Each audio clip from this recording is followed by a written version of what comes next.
La pandémie qui a fait 600 000 morts en Russie. Le président encourage la population à se faire vacciner, mais Vladimir Poutine n'impose rien pour l'instant. Il a tenu ce jeudi sa conférence de presse annuelle, un rendez-vous attendu à l'international, tant la situation est tendue entre la Russie et les Occidentaux à propos de l'Ukraine. Mais ce jeudi, le ton est plus mesuré. Écoutez-le. Pour l'heure, nous voyons une réaction positive. Nos partenaires américains nous disent qu'ils sont prêts à commencer ces négociations dès le début de l'année à Genève. Des négociateurs des deux côtés ont déjà été désignés. J'espère que la situation en Ukraine évoluera dans ce sens.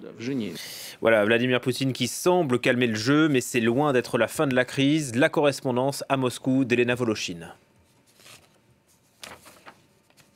Il faut noter qu'il a tout de même envoyé un double message sur l'Ukraine. D'un côté, il a une fois de plus rappelé ses lignes rouges, à savoir le non-élargissement de l'OTAN aux frontières de la Russie, on parlait par là évidemment à l'Ukraine. Et de l'autre, effectivement, il a laissé entendre sa volonté de laisser jouer la diplomatie et de ne pas avoir recours à la force militaire. Il a dit effectivement voir une dynamique positive du côté de l'administration américaine. La balle est dans le camp de l'OTAN, a-t-il affirmé. Alors, prochaine étape, des pourparlers à Genève, dont les représentants ont déjà été désignés, s'est réjoui le président russe.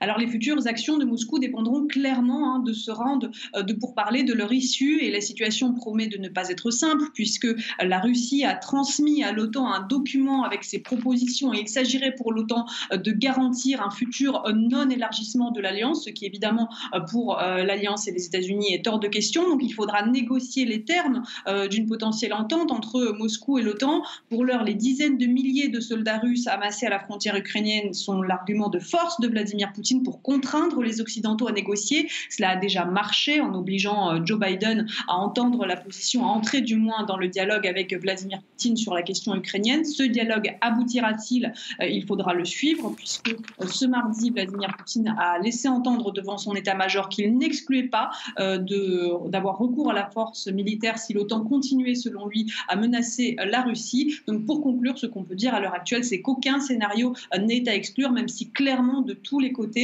dans tous les camps, on préférerait ne pas avoir recours à l'escalade militaire.